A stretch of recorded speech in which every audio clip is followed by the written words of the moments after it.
The following episode of the Maui Chamber of Commerce's Business Matters radio show was originally broadcast on April 27th, 2021.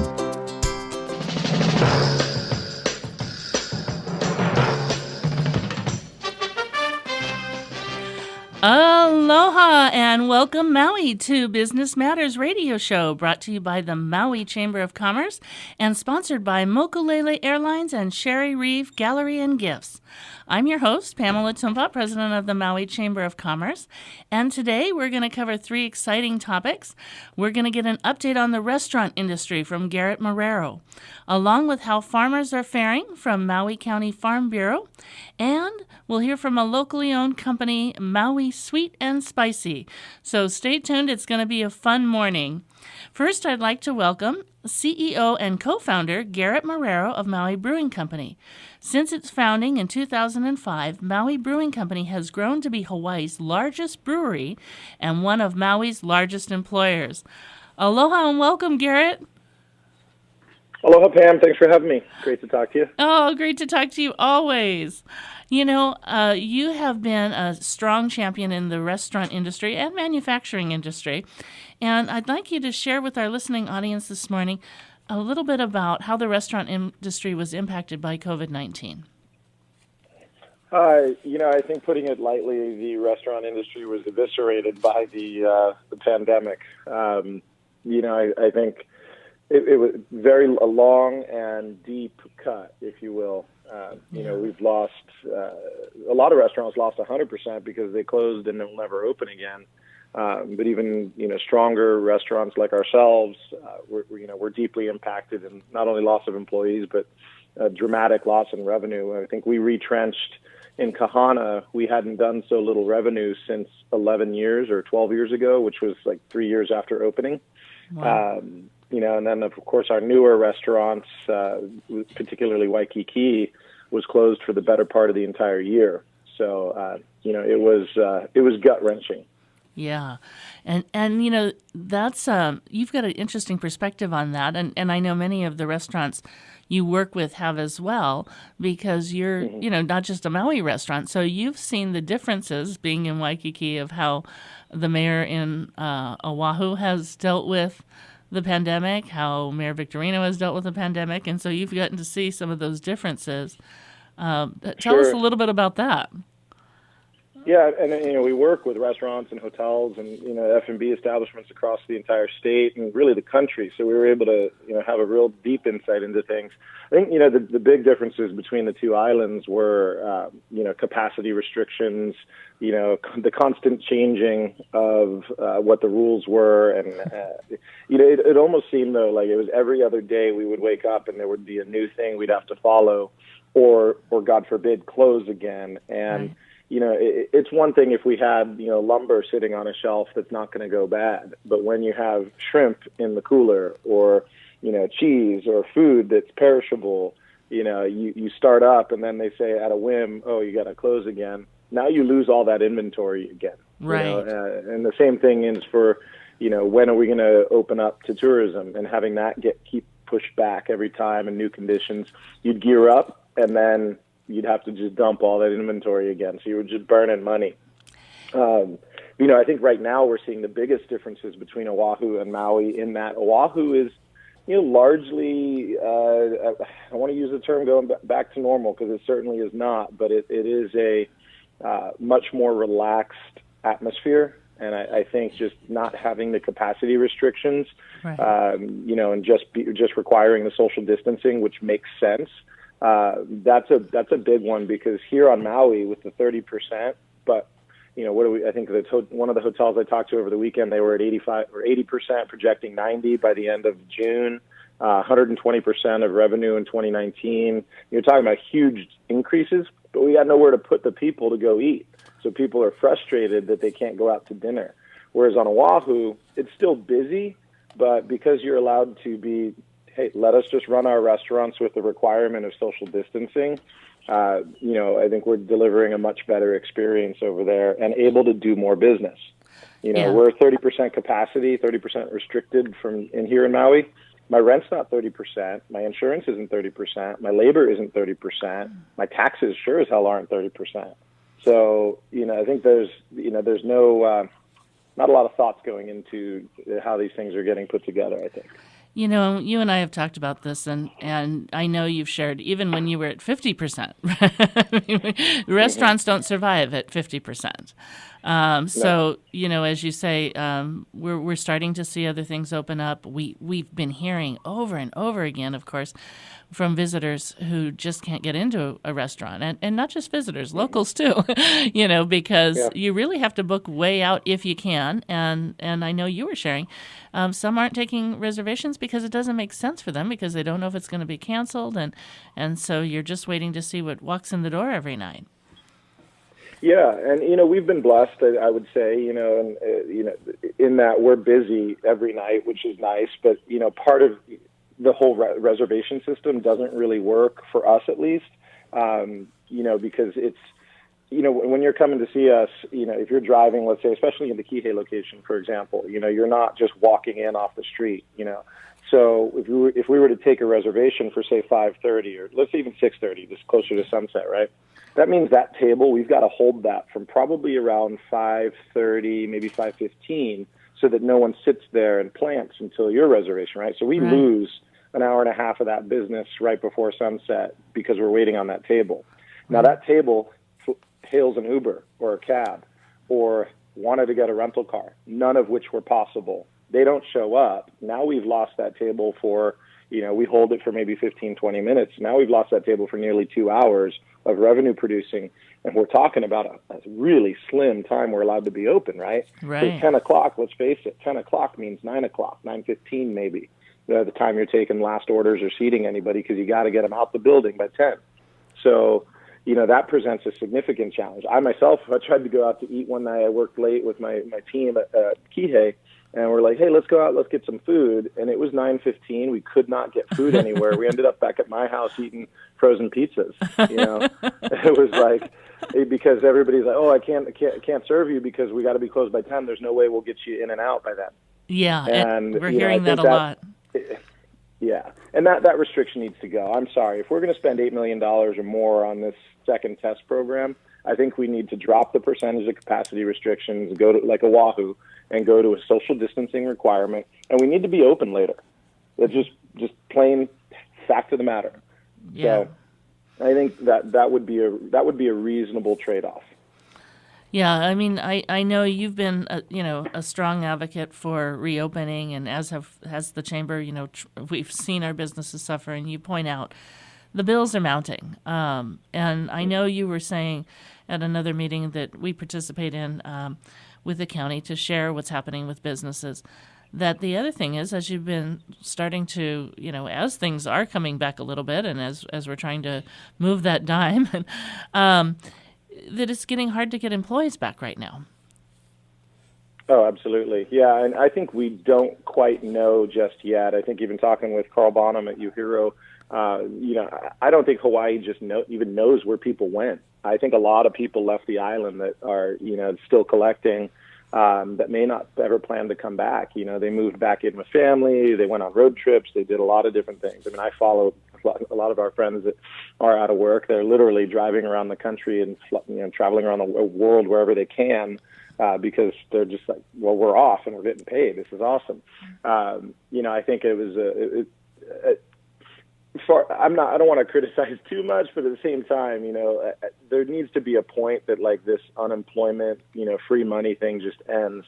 And I don't just say that because I need people to get back to work. That should be everybody's primary concern, because not having enough teammates, not having enough people in the workforce, it's just like the housing market. Right. There's not enough houses here for people that want to buy them. So what happens?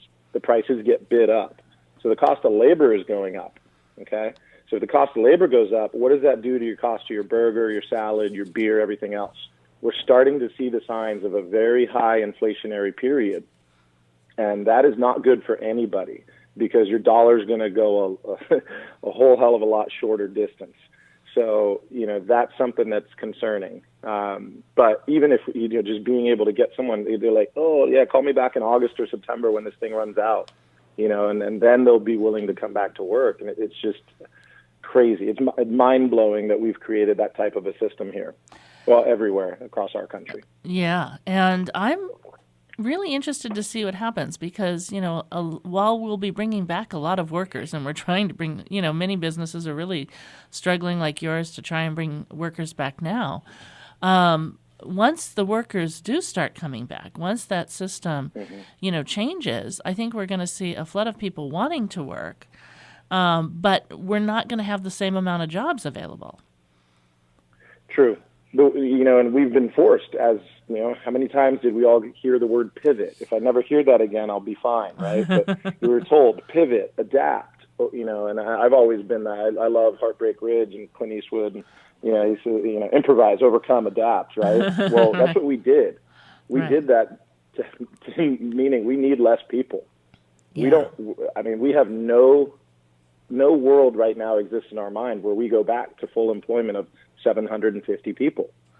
Right. Those are jobs that it took me and my team, 12, 13, 14 years to create. It took the government a day to fire them all. And it's not going to, I don't have any desire to bring back all of those people. As much as I miss every one of our teammates, I need to be cautionary. And, I don't see a world that goes back to this full service dining system in quite some time. Yeah. I would see us modifying to the modified service like we do in Kihei and Kahana. Even Kahana's lease is almost up, so we're looking for a new location or potentially, relocating within the center. And the design concepts that we're coming up for that location run on very minimal teammates. And that's just the way businesses have been forced to change. Entrepreneurs don't sit back and let someone tell them what to do. We look at the situation, we adapt to it, and we do what we need to do to keep going forward. So, because our hands were forced to adapt to a system that has less people, by definition, moving forward, we need less people. So when the pendulum does swing back the other direction, there won't be enough jobs, A, and B, guess what? The UI account for the state will be already depleted. So where are they? And they've already collected their due unemployment.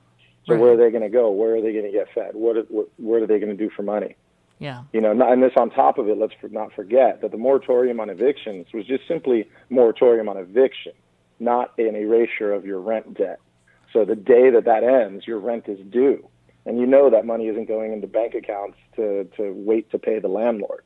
So you're going to have, I think we haven't seen the financial fallout of COVID just yet.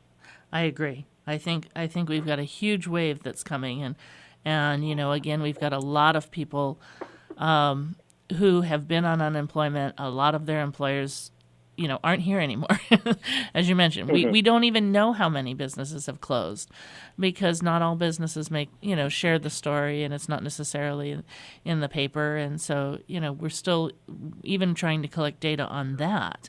And then why would you close? If you're still going to get assistance from the government, if there's any chance of you getting a check, there's nothing in those documents that say you got to stay open for a year after you receive the money.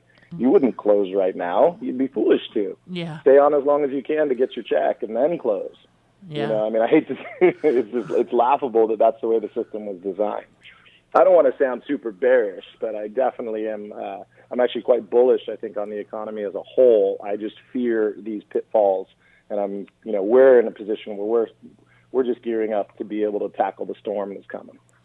Yeah, and it is coming. You point that out very clearly, and we keep hearing it, and we're waiting to see the data. The good side of that, is that I always say now what a difference March makes. I know in retail, part of the big challenge for them was everybody was gearing up for a March 2020 based on the success of 2019. Brought in huge inventory, and then it with the closure it sat in spring break and that very famous time that's great for them. In the restaurant industry, tell us about what now you're seeing, given the reopening and where we're moving. What are you seeing for the future? Well, I certainly think the future is going to return to some semblance of what was before. I don't see it going back to this just kind of free-for-all, packed bars, packed restaurants, full service from, the moment you get, seated, or the moment you get to the restaurant, you talk to 10 different people, that kind of a thing. I think there's going to be a measure of some sort of limitation on the amount of not only people, but also staff. I do think takeout and delivery are going to continue to be, big portions of the restaurant business, just, as people still become comfortable, going out in public and such, because I still know a lot of people that don't want to leave their homes even after being vaccinated. So I think it's going to be different. I think from an employment standpoint, I think when the pendulum does swing the other direction, I think employers are going to have their pick of the litter, if you will, right? They're going to cream of the crop. And right. I think we might, that's a position where you can start seeing more. Let's face it, there are servers, bartenders, in all walks of life. There are people that can just handle more. And you're going to see fewer people, more highly paid, accomplishing more tasks in well-run establishments. And it'll just be an efficiency game. And I think that's what we're going to see moving forward. Plus, just a restructuring of the way the systems work to decrease the labor component in any business, whether it be manufacturing, food service, you name it. Let's talk a little. Well, first of all, before I say that, if you're just tuning in, we're talking to Garrett Marrero of Maui Brewing Company, and we've been talking about the restaurant industry and what's occurred during COVID-19 and where we're going. But Garrett is also, as we all know, a phenomenal manufacturer. You were talking about, Garrett, pivoting and making, changes and automating as entrepreneurs do. And, that's also a huge topic in the manufacturing industry. Tell us about where you've seen your manufacturing go during these times. Obviously over the summer, so during the pandemic, I think May was our slowest month where we had kept producing, much to the chagrin of our former assistant director of liquor control, sanitizer and such. But we kept operating. We did have to do a small layoff on the manufacturing side. We did lose some teammates there. I think we went from 48 down to 37 teammates in Kihei at the brewing operation. And in May, we stopped brewing altogether. But we kept everyone employed, of course, benefits and everything. I think the worst thing we had to do was on the manufacturing side, beyond the layoff, was do a salary freeze. So no one for a full year got any increases in pay. That's tough, of course, but we had to survive. And in May, we just stopped producing beer, and everybody painted the building, cleaned up, did repairs, those types of things. So that was good. Now we're seeing, the pendulum swing the other direction, where I remember sitting in a meeting with you and people looking at me crazy. I think this was one of the Hui meetings. And I said, look, 2021 is going to be 75% of 2019. They asked for my opinion. I said, that's going to be it. And people thought I was crazy. They're like, there's no way it's coming back that quickly. And I was like, well, you asked, right? 75%. Right. Even I wasn't expecting, what I think everybody's telling me is about 120% of 2019, particularly this summer.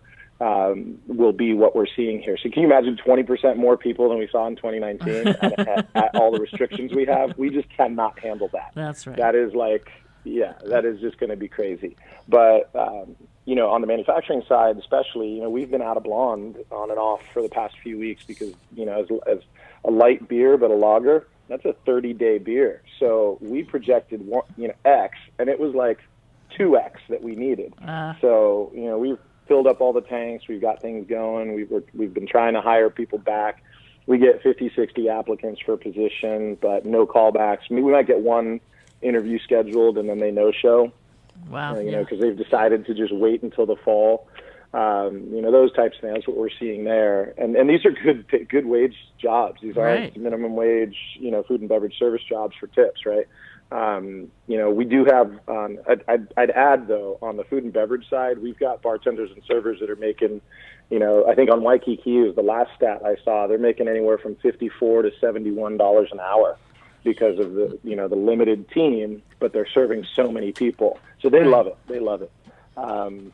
we are investing in more automation. So again, looking at the pivot or the shift on the manufacturing side, we're trying to find a even better way to do more with less. We've historically been huge job creators. Yes. And now we've shifted to how can we be more efficient? How can we do more with less? How do we do this with more equipment that can be more precise, on time, and reliable? Right.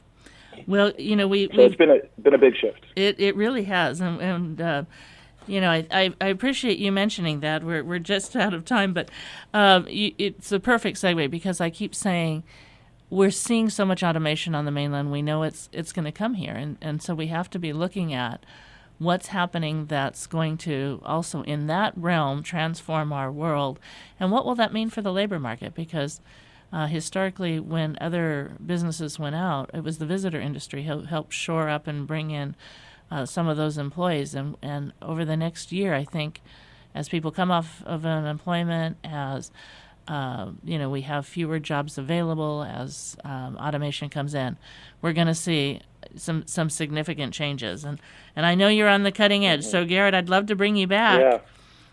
Well, thank you. Yeah, I think it's going to be interesting. I think, if I look back, I don't want to get political because I don't fancy myself one side or the other. But if you just look at the history, Democrats have been pushing a UBI, or universal basic income concept, for a long time, and an increased reliance on government for, your everyday life. And I think we're going to see a shift towards that as automation and AI and these other things. That you read anything that Elon Musk talks about, as crazy as he is, he's a super smart dude. I think we're going to start to see a shift towards that, where there's just not going to be jobs. So there's going to have to be some sort of system that's dare I say, universal basic income kind of a concept. And I just don't know how that works. World economies will shift as a result of everything that has happened in the last year, for sure, and the coming year. Because as good as it is for us business-wise, I don't think the economy is good. And don't be foolish to think that the stock market is in any way a reflection of the health of the economy. Yeah. Great advice. Garrett, thank you so much for joining us. Garrett Marrero of Maui Brewing Company. We appreciate the information and insight you shared and love getting a restaurant industry update. We'll talk to you again soon. Thanks for having me. You bet. Aloha. Mokulele Airlines operates the largest commuter airline hub in the country, right here in Kahului. Fly Mokulele from Kahului to Molokai, Lanai, Hana, Waimea, Kona, and now Hilo. Mokulele also operates the only flights between Kapalua and Honolulu. There is never a middle seat on Mokulele, and every seat has a window and aisle. Visit mokuleleairlines.com and take your next flight from the newly renovated Mokulele Terminal. Aloha, and we're back. I now get to welcome a longtime friend, Warren Watanabe. Warren has extensive farming experience and has a background and proven track record through his family farm, as well as being the executive director of the Maui County Farm Bureau. Aloha, Warren, and welcome. Good morning, Pam. Good morning. Thank you for joining us today. Oh, thank you for inviting me. We're so glad to have you. Well, I remember last budget season, we're in the county budget season again, and I remember there was a comment about hotels not buying very much produce from farmers. And, of course, the comment was not accurate because we know that the hotels were buying a lot of produce from farmers. So talk to us about, COVID-19 and how the farmers fared when our visitor industry was decimated, and how that trickled down to your farm industry. Well, I think for agriculture and our farmers and ranchers, they got really hit really hard. Some of them, they took the risk and actually, had a good working relationship with the hotels and restaurants. And I know a couple of farmers, 100% of their sales were from in that market. And so, it was really devastating. They still haven't completely recovered, as we know. A lot of the restaurants and hotels are still not at below capacity. But we are launching a campaign, and hopefully we can continue. And at this time, I would like to thank the County of Maui and actually the federal funding that we received for our farm product purchase program, and also for the livestock program that was our feed livestock program. Without these programs, the farmers and ranchers have expressed tremendous appreciation for this program, and really it has helped them with their bottom line. Yes, absolutely. Warren, we're getting, it's a little staticky. I don't know if there's anything you could do. You're cutting in and out a little bit. I don't know if you can get near a window or if there's anything you could do to... Well, that's kind of unusual because I'm on my landline. Oh, okay. Well, I don't know what's going on with... Oh, you know what, Warren? Can we have you call back? Let's just try again. If you'll call back into Gary, we'll just take a quick moment, and I'll do a quick announcement, and we'll have you call back in so that we can. Okay. We want to hear your message, and it's kind of cutting in and out. Yeah. Okay. Awesome. Thank you. All right, so while we wait, and I know Warren will call right back in, I just want to also mention that this show is sponsored by Sherry Reeve Gallery and Gifts. Sherry Reeve has a wonderful gallery up in historic Makawao Town featuring bright and beautiful art and gifts for every occasion. And we'll have Warren back on shortly. I don't know if all of you have experienced it, but I know that me and my team, as well as others I've been talking to, even on our landlines lately, we've had some communication issues and really struggled lately with the cell phones. But Warren is back now. Good morning again, Warren. Let's try. Good morning. Oh, okay. This is good. Okay. Okay. So I'm going to have you take a quick step back because I know you were talking about. We could hear that you were thanking the County of Maui for their strong support, and then you were talking about the federal programs. Can you share a little bit about that again for us? Well, when I mentioned the federal program, it's CARES Act funding that the county receives. So I want to also give a shout out to Joyce at Feed My Sheep, because we are taking the produce to them, and they are doing the actual distribution. It's a good setup that we have, and it's worked well for, at least a year now. So, it goes on. But I think the other thing that we want to mention is that, we just got through a very severe drought during the summer, and we all know about the feral animal problems with the deer and pigs. So I just also want to thank the Governor Ige for having the emergency declaration on the drought and the deer, which was followed by a federal declaration by U.S. Secretary of Ag Tom Vilsack. And, this opens the opportunity for farmers and ranchers to get some federal aid, emergency federal aid. So, there have been, programs on all levels of government, I think, in support of agriculture. Yeah, we are so glad to see that. I always tell the story that back in the Great Recession in 2008, we did not see, we saw large industry bailouts, and right. All I heard from, including farmers, but, small businesses and businesses, small and large, but all micro businesses in many cases by national standards, everybody's saying, where's our bailout? Where's our help? You're helping only these really big guys, and we're struggling here. Yeah, right. So it was great to see, and wherever you're sitting right now, that's perfect. We were still having a little bit of scratchiness on our end, but right now we can hear you. Okay, good. So you also do a number of phenomenal projects to help educate people about ag. I know you do ag in the classroom. So, but you also have events that people cherish: the Maui Ag Fest and the 4-H Livestock Fair. Tell us about those. Or what's happening in that arena? Are we going to get some festivals back? Unfortunately, we canceled this year's Maui Ag Fest. There is still concern about the pandemic and taking all the safety measures. So we felt that in the best interest of the public safety, we canceled the event. However, I want to point out that the 4-H Livestock Program will have their show on June 5th at the Oski Rice Arena.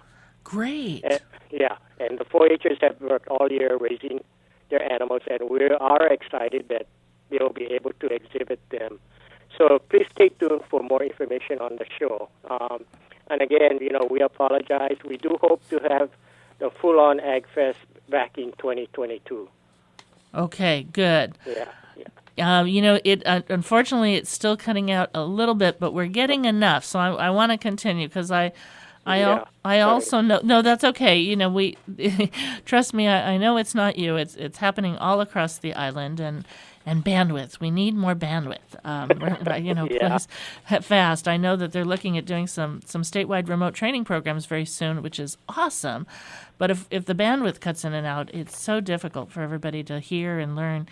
But Warren, you guys long have had also the Farm Bureaus grown on Maui, and the chambers had made in Maui and made in Maui County, and we've all supported Buy Local First. Tell us about your Grown on Maui and your Buy Local campaign. Well, actually, because of the pandemic, I think we need to kind of shift gears. As I mentioned earlier, a lot of our farmers and ranchers were kind of dependent on the hotels and restaurants. But we are relaunching the Grown on Maui campaign, and we're going to focus on the retail side. And this is where we're asking the community to, they've been saying that they support local agriculture, so we're asking our, community to do that. Go to the retail stores, ask for local when you do your purchasing. But anyway, because of this, again, pandemic, we are kind of shifting gears because I think, for the farmers and ranchers, they need to balance their marketing, between the retail and supporting our community that way, and then also by, supporting our hotels and restaurants. So, it's a two-pronged approach, but we are relaunching the Grown on Maui. We are in kind of a, I guess I would say cruise control on that program, but we've realized that we really need to refocus on getting that back on track. So, we are talking to the retailers. In fact, we did meet with Nelson Okumura at VIP, and we are going to work with the wholesalers and other retailers. Possibly putting up signage, putting out ads, again, supporting local agriculture. That's what I was just going to ask, and I'm glad that you shared that because what I wanted to say is, for our local folks, how will they know when it's local? What will tell them? Some of the things we've seen by Whole Foods, for example, when they first opened, right? Little signs, little stories saying this was brought from a local farm. So when you're in your major grocery store, whether it's a local store or one of the mainland chains, how do we identify that this is really truly from a local Maui farm? Yeah, we are in the process of doing a little tweak on our logo. So that's what we'll be putting out, and then again we'll be putting out placards or signage. Working with the retailers. And then, again, pushing with the wholesalers that, we also need their strong support. Yes. I know they do their best, and I think this is where, we hope to expand local production. The farmers and ranchers, they need a market for it. And right. That's why we're saying that, if the community comes out strong, demanding our local products, and, the wholesalers will need to listen. Yeah. And, again, because I think the other thing that we need to focus on, too, is that, everybody talks about food security. Right. But we need to realize that we can't grow everything here, even though, that is what is projected. There are things that, we just can't possibly grow. For example, low chill peaches or nectarines, that has to come in. But we are working, and I think the farmers need to also diversify, look at other products that could possibly be grown, and that's why we need assistance from the State Department of Agriculture, UHC-TAR, and other research areas. Go ahead. I'm sorry. I was just going to say that you need a strong market development and research and development.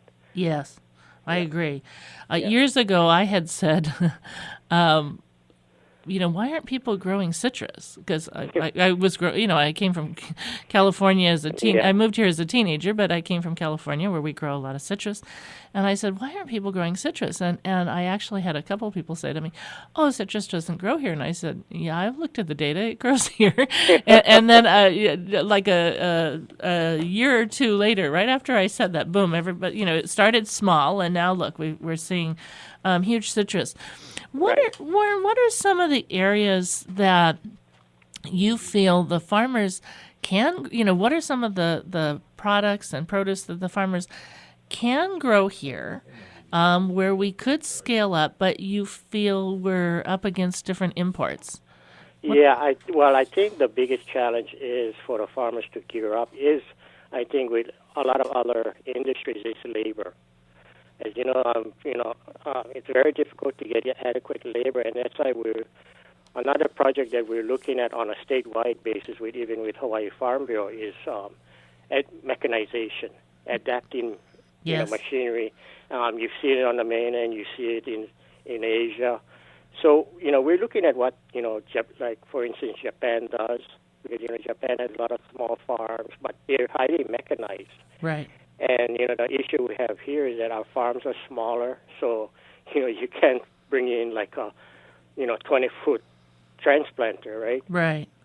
So we need to adapt the machinery, and that's where we're looking to. And again, it's working with the UH School of Engineering, or even we're looking at the high schools. Right. Their tech programs. Awesome. Yeah. With the robotics, we've got great robotics builders here. Exactly. Yeah. I've been having so many conversations on this lately because everybody's saying, what's happening with jobs? How are we bringing jobs back? We're focusing on, renewing is my new word for, which was happening before COVID, renewing the visitor industry, bringing it back in a different way. Mm-hmm. We're looking at regrowing ag, and yet we're in such a changing time with all of this mechanization. Right. And, this is an area where, as we're looking at jobs, a buddy from Maui Soda and I said, right. He said, well, here's the other thing, right?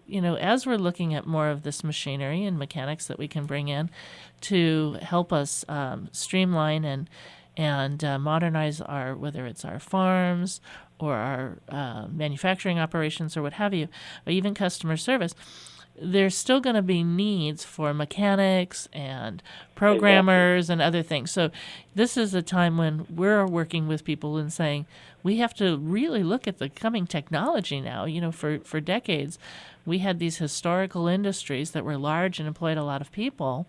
And, we don't have those anymore in the same way. So now we have to see what's coming and really rethink what are the jobs of our future.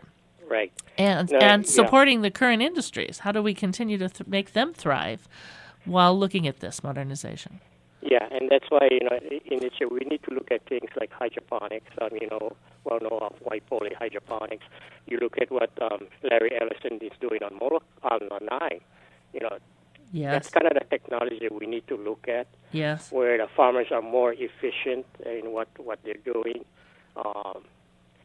What you can do, say, in 5 acres, as opposed to having a full-on crew of over 50 people. That's not going to happen. I mean, we do see it with Mahipono, and I do want to say that we wish Mahipono all the success in the world. We hope they become successful in their endeavor. But we also need those operations of that scale. But it's a wide range of operation sizes that we need to make agriculture in Hawaii successful. The other thing I want to add is that there's a lot of focus on food production. Right. But, there's a whole wide range of other industries. So for instance, floriculture, nurseries. Right. And so, again, we ask the community to support all the different sectors, the livestock, the ranchers. And, that will make a more, I believe, a viable and resilient ag industry in this, not only in Maui County, but across the state. You know, we're that was the perfect ending, Warren. We're right out of time, but thank you so much for joining us. I absolutely agree. We do talk about produce and food subsistence, and that, of course, is very important because while we can't grow it all, we can certainly do a lot. But it is a very diverse industry that includes all that you mentioned, from the floriculture to the nursery to the livestock, and everybody is united. And I love to see how you're helping all of those industries under the Maui County Farm Bureau. Well, thank you, Pam. Thank you so much for joining. We love having you on. We'll talk again soon. Okay, great. Thank you, Warren. Thank you. You know, Warren has been with the Maui County Farm Bureau for many, many years, and farming is sure a tough industry, I got to tell you. But we are so blessed to have so many awesome farmers who really are constantly investing in their farms and have such great technical know-how. And farming has also led to us building another industry over time as we've continued to work with starting with some of the farms and some of the farms who then became farmers and farm manufacturers. And now we've been seeing over the last decade a lot of startup manufacturers, including another friend of mine that we're glad to have on the show. Wendy Acosta is here, and she is the owner of Maui Sweet and Spicy. Maui Sweet and Spicy has evolved from the Aloha Spice Cacao line that she created as a specialty cacao-based superfood. They're nutritious. It's fun. Wendy has been a long-standing participant in the Made in Maui County Festival and a BNI enthusiast. So welcome, Wendy, to the show. Well, good morning, Pam. It's so good to talk to you again. I know. We don't get to talk very often. Thanks so much. Great to hear your voice. How are you doing these days, and what have you been doing during COVID times? I will tell you that pivot is the main word. Yes. Learning and growing and expanding is the challenge, and it's been an amazing adventure. So, well, I love that you say, because it really all is about how we look at things, right? And so I love that you say it's an adventure, totally. Right? Yeah, I can feel the enthusiasm and energy in your voice. You know, it's been challenging, but it's an adventure. So tell us about your adventure. Well, a couple of things have evolved since I've talked to you last. We have expanded the Aloha Spice Cacao into a high flavanol elixir line also. Wow. So that's brain food, right? Really delicious brain food, and it's chocolate. Oh, my God. Who wouldn't want to eat chocolate every day to keep your brain healthy and the rest of your body? So that's been a fun adventure. And what has come out during COVID is realizing that I know you know about our bacon crack, right? Yes. Which I only created every year just for Made in Maui. Oh, the festival, yeah. Right. Well, it turns out that it's really, really, really a popular item, and we are actually looking at scaling to take it to the convenience store market and make it available to everybody all year round. Well, you know, if you haven't had Wendy's bacon crack, first of all, you know, it sounds very interesting, and it makes people wonder what we're talking about, but it is delicious. Tell them what bacon crack actually is. Well, bacon crack is bacon baked until it cracks like a chip, and it's coated in one of our 3 flavors, so you can get it in either the chili chocolate or the Maui 3C Creole or the Maui chili mole. Very different flavors, and it's really fun because I like to have the Creole bacon as a garnish or with a cold beer, and the other 2, the chili chocolate, plays well with a good glass of red wine, and the mole bacon just goes with everything. Yeah. Yeah, I would say so. Actually, I don't know. You know, I'm kind of a chocoholic, and I try not to be, but what can you say? But the bacon crack is really awesome. All of your products are really, really awesome. So, yeah, I think it goes with everything. It really does. And the thing about our chocolate, you know, because it's powdered cacao, it's 100% dark cacao, It's actually really good for you. You should have cacao flavanols every single day, but you get them best from the powdered cacao. So, Pam, you have no excuse not to eat chocolate now. I love that. Thank you so much. And for every chocoholic, I hope you're listening this morning. No excuse not to eat chocolate, because this chocolate is good for you. Tell us, you mentioned the flavanols. Tell us what that is and why it's good for us. They've known that cacao does really good things in our bodies for a couple of years, and they're just starting to identify how it works. But they're finding out that the flavanols protect our brain and our memory. And I don't know about you, but the one thing I don't want to lose as I get older is my memory. And it also protects our heart, our liver, our kidneys, our vascular system. One of the things that happens when we age is our veins get brittle, but simply eating cacao can protect that. There's so much that it does. They're still discovering all the things and the impacts that it has on our bodies, and I just think it's amazing that I can eat cacao every day and know that I'm taking care of my body. Yeah. I think we need a flyer on that. We need something that people can put up. You have no excuse. It's good for your body. Right. And the best part is I just take some of my Aloha Spice cacao, I stir it up with some coconut oil and whatever nuts and berries or whatever I want to put in there, put it in my fridge till it chills, and I have a beautiful piece of candy when I need it to melt in my mouth. Wow. So. That is a great idea. That is a great Super idea. Easy, and then you really can have your chocolate fix the way you want it, Pam, without any guilt. I'm not a real big guilt person, but you do have those moments when like after Easter, there was some chocolate eggs laying around. So you do have. I all know, we all know everybody makes a few mistakes, and then I usually work on what I'm going to do about what I did when I do that. But to know that you have something that would be far better, right, than what I was eating, because it's actually healthier and because it's based on, this dark chocolate cacao. And the powder, talk to everybody about why the powder helps. I know that different processing changes, the absorption in your body or the way your body gets the nutrients and things. Is that why you've done the powder the way you've done it?